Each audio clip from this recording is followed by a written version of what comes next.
ہرگز نہیں. ہوش و حواس میں نیت اور ارادے کے ساتھ طلاق دی جائے گی تبھی طلاق واقع ہوگی. نشے میں انسان اپنے ہوش و حواس میں نہیں رہتا تو اس صورت میں اس کا کوئی اعتبار ہی نہیں ہے، اس کی نیت ہی نہیں ہے، اس کا ارادہ ہی نہیں ہے. اور جب ایسی صورتحال ہو کہ کسی نے نشے میں طلاق دے دی اور جب وہ ہوش میں آتا ہے، یعنی کہ اس کا جو وہ فیز ہے وہ ختم ہو جاتا ہے اور وہ کہتا ہے کہ میں تو طلاق دینا نہیں چاہتا تھا، یا میرا تو ہرگز ایسا کوئی ارادہ نہیں تھا، یا نہ میری نیت تھی، نہ میں نے ایسا کیا ہے، تو یقیناً پھر طلاق کی کوئی حیثیت نہیں رہی. عمومی طور پر فرض ہم اس عمل کو کہتے ہیں جس کی ادائیگی کے لیے اللہ سبحانہ تعالیٰ کی طرف سے ہمیں پابند کیا گیا ہے، اور عام طور پر ہم عبادات میں اس کو شامل کرتے ہیں. یعنی ایسا عمل جس کے نہ کرنے پر سوال کیا جائے گا، پکڑ ہوگی، خدا نہ خواستہ سزا بھی ہو سکتی ہے، کوئی نہ کوئی کمپنسیشن کا طریقہ بھی ہو سکتا ہے، اس کو کہتے ہیں فرض. اور اسے ہر صورت میں سوائے اس کے کہ کوئی شرعی عذر یا مجبوری ہے ہم نے ادا کرنا ہی ہے، اور اس کی کسی قسم کی کوئی رخصت بغیر شرعی عذر کے نہیں ہے. احسان کے بہت سے وسیع مفہوم میں اس کو شمار کیا گیا. احسان کے بہت سے معنی ہیں. ویسے تو احسان بھلائی کو، یعنی لٹرل اگر آپ اس کو ٹرانسلیٹ کریں تو اس کی معنی ہے نیکی یا بھلائی. وَبِالْوَالِدَيْنِ احسانہ بھی جہاں سے فرمایا حل جزاء الإحسان الا الإحسان کہ بھلائی کا بدلہ بھلائی ہے، تو قرآن پاک میں اس ٹرم میں بھی اس کو لیا گیا ہے کہ خیر یا بھلائی یا اچھائی یا گڈنس. مگر احسان حدیث رسول اللہ صلی اللہ علیہ وسلم میں اس طرح سے اس کو بیان کیا گیا کہ حسن سلوک بھی ہے. اور آپ نے فرمایا عبادت میں احسان کا مطلب یہ ہے کہ عبادت کو پورے خشوع و خضوع کے ساتھ کیا جائے. یا جیسے عبادت کے احسان کے بارے میں ایک دفعہ آپ صلی اللہ علیہ وسلم نے فرمایا کہ احسان کا رتبہ عبادت میں یہ ہے کہ تم اس طرح اللہ کی عبادت کرو کہ گویا تم اللہ کو دیکھ رہے ہو. اور اگر یہ تصور نہیں کر سکتے تو کم از کم یہ تو سمجھو کہ اللہ تعالیٰ تمہیں دیکھ رہے ہیں. اب ایک ٹرم ہمارے ہاں یوز کی جاتی ہے، ہم کہتے ہیں میں نے اس پر احسان کیا. یہ ٹرم بھی ویلڈ ہے. اس میں کانسیپٹ یہ ہوتا ہے کہ میرا اس پر کوئی حق نہیں تھا، اس کا مجھ پر کوئی حق نہیں تھا، یہ والنٹیئر کر رہا ہوں میں، یعنی بغیر کسی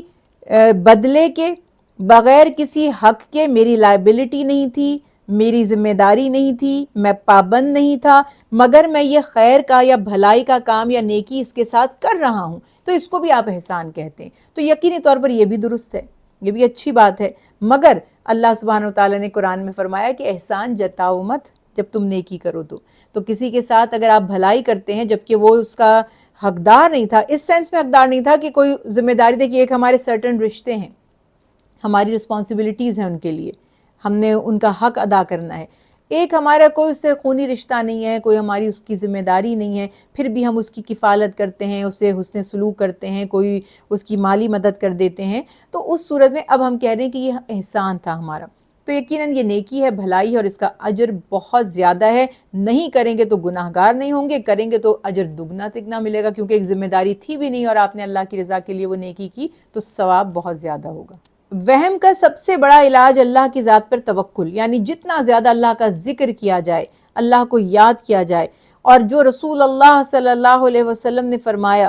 کہ یہ جان لو کہ اللہ تمہاری شہ رگ سے بھی زیادہ قریب ہیں. اللہ سبحانہ وتعالیٰ قرآن پاک میں فرما رہے ہیں کہ جب میرے بندے آپ سے میرے بارے میں سوال کرتے ہیں تو آپ انہیں بتائیے کہ میں قریب ہوں، انی قریب اجیب دعوت داعی اذا دعانی، میں تو پکارنے والوں کی پکار کا جواب بھی دیتا ہوں، ان کی بات کو سنتا بھی ہوں. تو ایک شخص کو اس بات پر ایمان، وہم کا جو علاج ہے وہ یہ ہے، کیونکہ وہم جو ہے نا توکل کے اپوزٹ ورڈ ہے،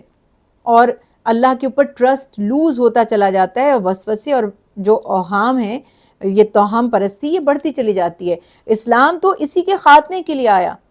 یہ پوری دنیا میں کیا ہو رہا تھا؟ توہم پرستی تو ہو رہی تھی، تو اسلام نے اس کا خاتمہ کر دیا، جڑ سے اس کو اکھاڑ پھینکا. اور ایک نظریہ ذہن میں ہمیشہ رکھیے گا کہ اللہ ہمارے لیے آسانی چاہتے ہیں، تنگی نہیں چاہتے. اور کسی بھی معاملے میں بعض لوگوں کو طہارت اور ناپاکی کے معاملے میں وہم ہو جاتا ہے، بعض لوگوں کو رشتے ناتوں میں وہم ہو جاتا ہے، بعض لوگوں کو ہوتا ہے کہ کسی نے کوئی جادو ٹونا کر دیا اس پر، بعض لوگوں کو وہم ہو جاتا ہے فلاں کی مجھے نظر لگ گئی، بعض کہتے ہیں میرے رزق کی بندش کر دی. جس بھی طرح کی یہ خوف، یہ خدشات، یہ آپ کے مائنڈ میں وسوسے آ رہے ہیں، سورہ فلق، سورہ ناس پڑھ کر یہ ریمیڈی ہے، یہ بہترین ٹپ ہے، یہ بہترین وظیفہ ہے. سورہ فلق، سورہ ناس پڑھ کر اللہ سے دعا کرتے رہیں، اور پھر یہ یقین رکھیں کہ جو کچھ خیر میرے نصیب میں ہے مجھ تک پہنچنے سے اسے کوئی نہیں روک سکتا، اور اگر کوئی تکلیف یا آزمائش میرے نصیب میں ہے تو اسے مجھ سے دور کرنے کے لیے کوئی کافی نہیں ہو سکتا، یعنی کوئی بھی مجھے اس تکلیف سے بچا نہیں سکتا اگر اللہ نے میرے نصیب میں وہ لکھ دی ہے۔ یہ جو کنسیپٹ ہے، یہ نظریہ آپ اس کو اپنی زندگی میں جب پریکٹیکلی اپلائی کریں گے تو یقین جانیے کہ آپ کے یہ جو خدشات ہیں، وہم ہیں، یہ سب ختم ہو جائیں گے۔ بعضوں کو ہاتھ بار بار دھونے کی وہم ہو جاتا ہے، ہاتھ میرے گندے ہو گئے، بعض کو وہم ہو جاتا ہے ہم ناپاکی ہمیں ہو گئی ہے، تو ایک دفعہ غسل کر لیں، ایک دفعہ وضو کر لیں، اس کے بعد سکون سے بیٹھ جائیں، کیونکہ یہ بار بار وہم، یہ وسوسے یہ شیطان ڈالتا ہے دلوں میں۔ نماز پڑھ لیں تو وسوسہ اور وہم ڈال دیتا ہے کہ تمہاری تو ایک رکعت مس ہو گئی، تمہاری تو ایک رکعت چھوٹ گئی، تم نے تو سجدہ نہیں کیا۔ تو ان سب چیزوں کو ٹوٹلی اگنور کر کے جو ٹریک ہے، جو راہ ہے ہماری، اس کے اوپر چلتے جائیں تو ضرور اللہ سبحانہ وتعالی رحمت فرمائیں گے۔ اس میں عمومی طور پر بعض علماء کرام نے تو یہ وضاحت کی کہ وہ خاص مصروفیت کا وقت ہے، یعنی بڑے پیک پر انسان کے جو معاش کے کام ہیں یا دنیا داری کے کام ہیں وہ بڑے پیک پر، عروج پر ہوتے ہیں، گہما گہمی ہوتی ہے، ہلچل سی ہوتی ہے، تو سکون کے ساتھ، خاموشی کے ساتھ نماز ادا کی گئی۔ باقی دوسری سب سے بڑی اس کی سبب یہ ہے کہ رسول اللہ صلی اللہ علیہ وسلم کی سنت بھی اس معاملے میں یہی رہی کہ آپ صلی اللہ علیہ وسلم نے ظہر اور عصر کی نمازوں کو، یعنی کہ وہ جہری نمازیں نہیں تھی، خاموشی کے ساتھ ادا فرمایا۔ پھر نماز میں اس کی ایک ریزن یہ بھی بتائی جاتی ہے، یا یہ بھی پاسبل ہو سکتا ہے کہ انسان جب عمل کرتا ہے، عبادات کرتا ہے، تو وہ باقی عبادات میں دکھاتا ہے، سناتا ہے، لاؤڈ ہے، یعنی کہ اس کا اعلان ہو رہا ہے، اور کچھ نمازیں یا کچھ عبادات ایسی ہیں جو خاموشی سے ادا کی جا رہی ہیں۔ تو دونوں طرح سے ہمارے نفس کی تربیت کی جاتی ہے کہ جب ہم اعلانیہ اللہ کا ذکر کریں یا ہم سرن چھپ کر اللہ سبحانہ وتعالیٰ کا ذکر کریں، ہمارا ذکر، ہماری عبادت خالصتاً اللہ کے لیے ہونی چاہیے۔ چھپائیں تو بھی اللہ تعالیٰ پہ بھروسہ ہے کہ وہ میری عبادت کو جانتے ہیں اور میری نیت کو جانتے ہیں، اور اگر بلند آواز میں یا ظاہر کر کے عبادت کریں تو بھی مقصد صرف اللہ تعالیٰ کو ہی راضی کرنا ہونا چاہیے۔ تو یہ بیسک حکمتیں، مگر سب سے بڑی اس میں بات یہی ہے کہ سنت کی پیروی میں اس نماز کو ایسے ہی ادا کیا جاتا ہے، نمازوں کو، جیسے اللہ کے پیارے حبیب نے ادا فرمایا۔